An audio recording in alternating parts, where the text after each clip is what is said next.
This is Alan Stewart with B&B Yacht Designs, and today I'm going to show you the Matthew Flinders 246 design, which we've been working on. The 246 is 24.5 feet long. It's a ballasted small ocean cruiser.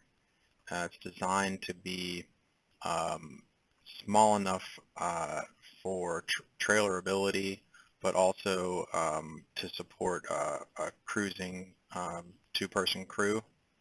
And this boat was originally conceived by Graham Burns as a 23-foot 4-inch version, which is about a foot and a bit smaller than this. And the first builder really wanted the boat to be slightly bigger, so we stretched the boat out to 24.5 feet and in all directions, and so it's a little bit taller and a little bit longer. So I'm going to show you some of the design details about the boat and the kit that we developed for it. So here is the 3D model that we used to develop the kit for this boat.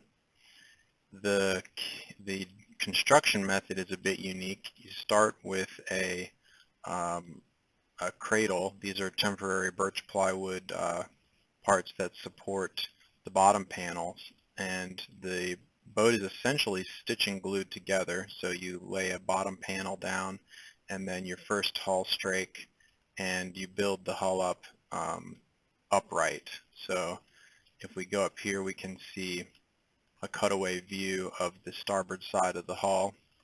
The bottom panel is flat and rockered, and it's pre-cut with a hole for the fiberglass keel.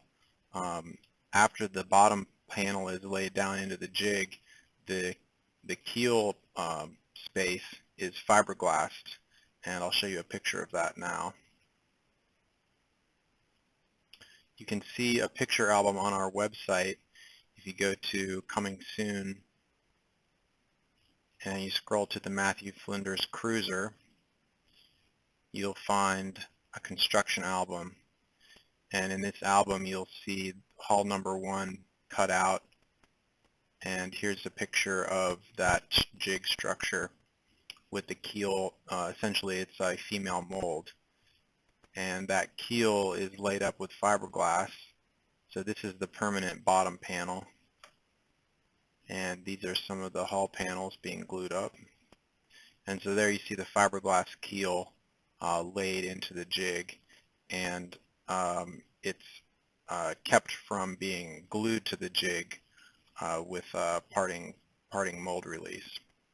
So this will be lifted off of the jig when the boat is eventually turned upside down to be finished.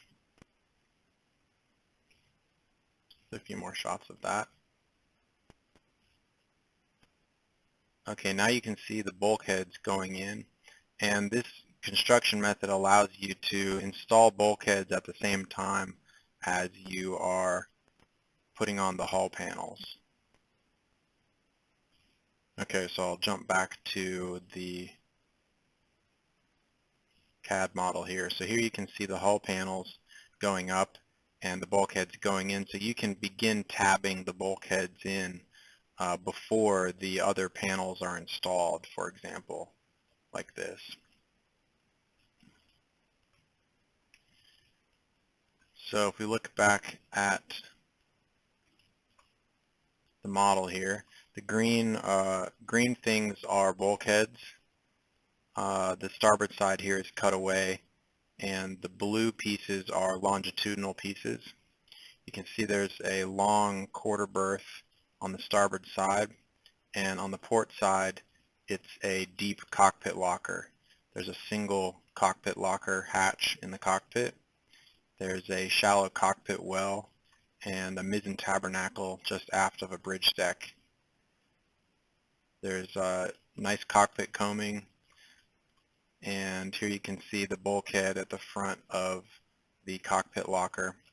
And on the other side of that bulkhead we have the galley area. This is space for an ice box.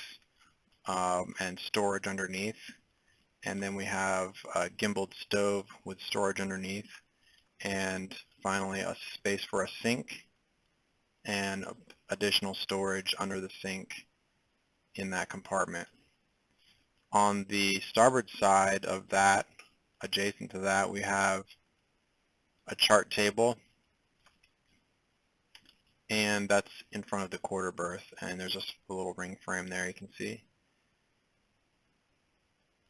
And underneath the cockpit there is a large space where you could have a hatch behind the companionway ladder, and in this case this builder is going to be installing a torpedo pod drive in that space.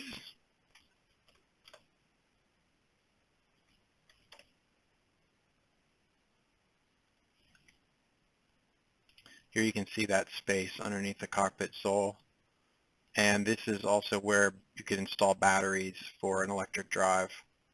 For an outboard drive you could install a well, and an outboard leg could sit here. This is how it was originally intended on Graham's boat, about a 10 horsepower outboard installed here in a well that could move up and down vertically in a well. Okay, moving forward, we have full standing headroom in this area where these bulkheads separate the fore and aft part of the cabin. We have a companionway sliding hatch there as well. And here we have two symmetrical berth arrangements. We've got port and starboard bunk areas, and we have freshwater holding tanks on each side, so 33 gallons on each side there, integrated freshwater holding tanks. The tanks are set below the level of the bunk top, so there's room for a flange and also some storage still there. These areas here are storage, and you can see the cabin sole is an additional panel above the keel, and which makes up the bilge inside the keel, and there's a lift out which I'll show you in a bit. Okay, going forward we have the front part of the cabin here. This structure here is temporary just to set the camber when you're installing the cabin top. So I'll hide that real quick.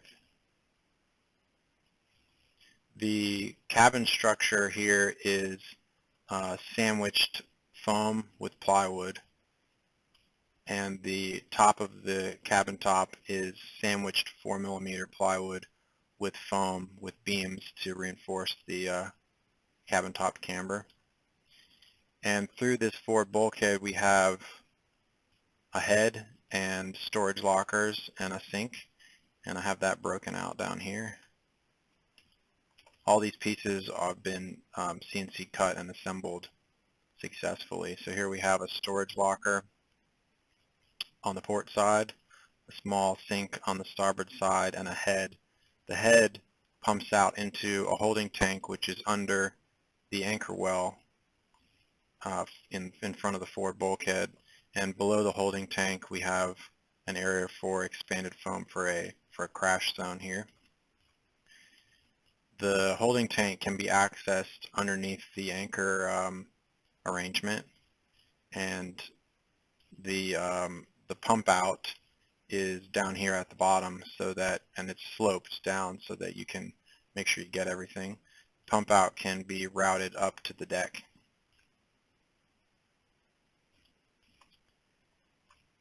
This area is also a wet locker, so there's a hatch here in the foredeck which you can stand up in for taking a shower. There's also an egress hatch on top of the cabin, and you can see there's a main tabernacle that allows the mast to come down. The main mast rotates down, and the mizzen mast rotates forward, or aft and forward I should say. And it's set up as a cat-catch rig with aluminum tapered freestanding masts and wishbone booms. So here are the mast sections, And I'll jump over to here. Here are the dimensions for the wishbones. These are the plan sheets that we've drawn up thus far. Here we have all the expanded hull panel shapes. Here are the hull sides. All the blue lines are drawn by CNC machine on the hull panels. These red lines are kerf cuts, and the kerf cuts there allow the forward part of the bottom shape to have a lot more shape. Here's a shot of those kerf cuts going around the forward bulkhead in that same album. Here's another shot showing those kerf cuts along the ruling lines at the bow. So here's some shots of the hull planking going on. You can see this 1x2 is keeping the chines fair as the hull strakes are installed. Here you can see a finger joint where these hull panels go together. There's a shot of the kerf cuts being filled with epoxy. Okay, this is the area where the head would be. This is the forward bulkhead, and this is the forward part of the keel. So the shower, this is essentially also the shower pan, which drains into the bilge, the keel area here, where it's pumped out.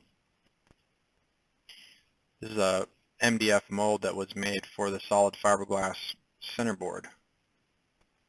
The centerboard is solid fiberglass, and it lives inside the keel box here. This part of the keel is all fiberglass. This is the lead ballast here. The keel rotates through the lead through a slot, and it's pinned in the lead. And after the fiberglass keel is laid in, a centerboard trunk is added. So here's the section view of the fiberglass keel. The green part is the part that's laid into the mold. This is the lead that's added later, and the blue part represents reinforcement that's added to the exterior of the hull after the boat is flipped upright, or flipped over, I should say. These are the parts that make up the temporary structure that supports the boat during construction.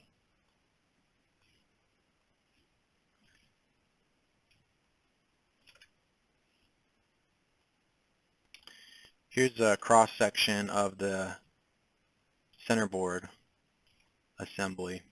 So all the green sections are fiberglass. These are some stiffening webs that are added in. So you can see this part is laid into the mold, and then the cockpit sole is bonded down on top of that. This part here is a lift out for access to the bilge. This part of the centerboard is laid up outside the boat and then bonded down into the bottom of the keel. And this is a cap that's glued on, or not glued on, but fastened on to cap off the daggerboard slot. So here is another view of how that assembly works. Again, the blue here is all fiberglass bonded down to the bottom of the bilge area. Here's a bilge pump here. And the centerboard is raised via a wire rope or piece of Dyneema, and there's a channel here that's preventing the blocks from fouling with the board when it's raised. All of this is wet space. The uphaul line leaves the trunk through a control tube that goes up to the cockpit.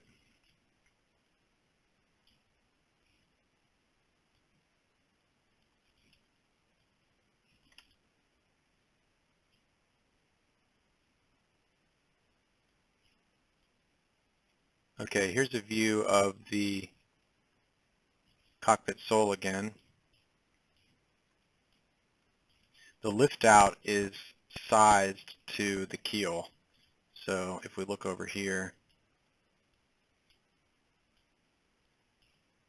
this is the cockpit sole here. This is where the centerboard is. That's the top of the flange of the centerboard.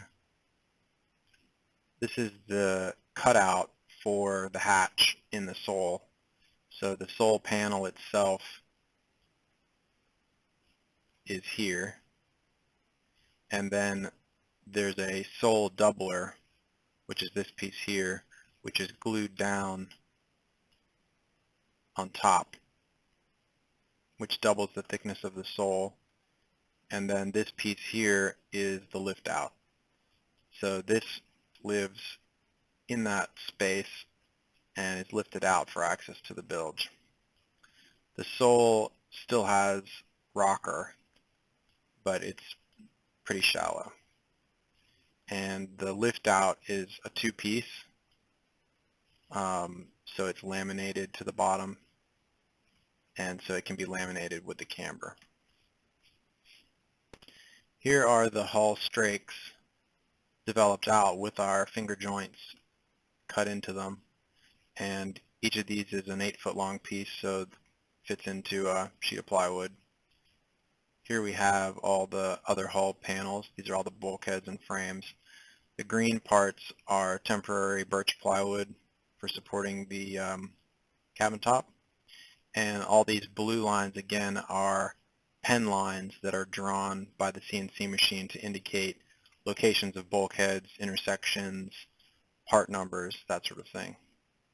So in this case we have the intersections of the forward bulkhead, the anchor well, and the various frames and partitions.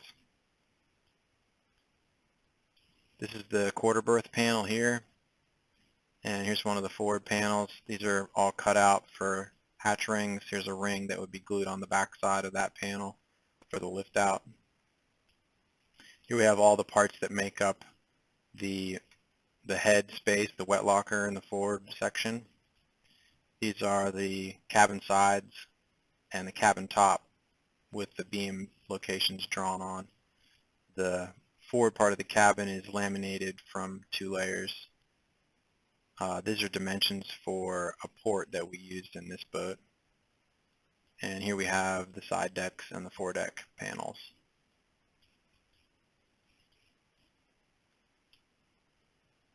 Here's a cross-section view of the port side.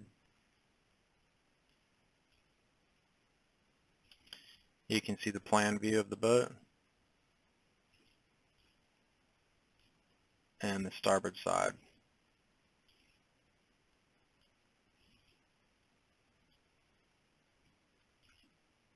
This drawing shows the dimensions for the hull panel strakes.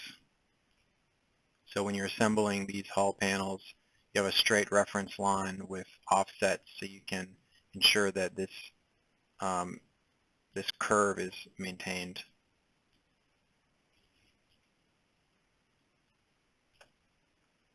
Here we have a parts list for all the kit parts.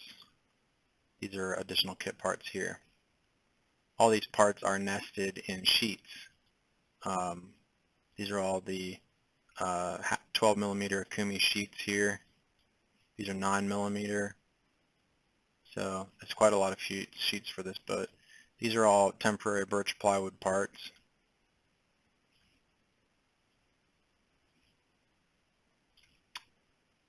And this is the rudder.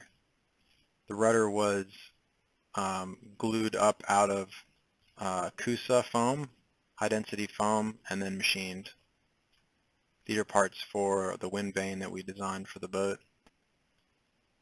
This is some details on the chart table. This was a custom edition with some parts that were kerf cut to wrap around for the chart table. This is drawings for the lead ballast. We poured the lead ballast at B&B for this boat, and we did that using the lost foam method. These were layers of blue foam that were machined on the CNC machine and then stacked kind of like a layer cake into a mold and then packed with sand. So as the lead poured into the foam melted and left the keel behind, and we have a picture of that.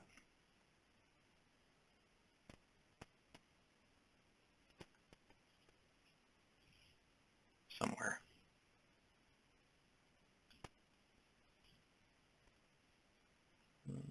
can't remember where the picture of that is. But this build album shows a lot of these parts that I've already gone through. Jay and Carol, who are the builders, also had made all these nice stainless steel parts, and we have drawings as well for those parts, the stern pulpit and the bow hardware, and Graham spent a lot of time dimensioning that. We've also have a wind vane design for this boat.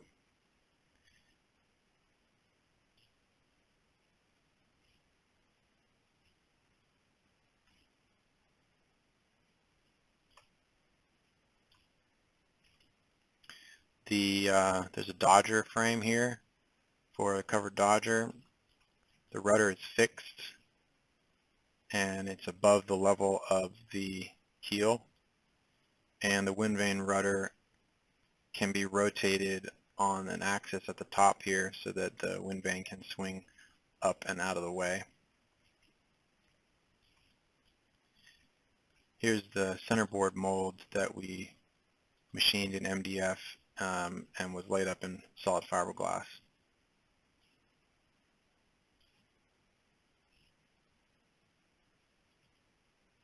So I think that about covers the Matthew Flinders 246. Again, this is a larger version than was originally designed, and we spent a lot of time developing these kit parts. And feel free to browse this build album. This is an ongoing build. There's a shot of the lead ballast when they got it back to their shop. And Jay's been adding pictures to this regularly. He just fitted the cabin hatch recently. There's also a build thread for this boat on our Mess About forum. There's a shot of the deck structure before the foam was installed.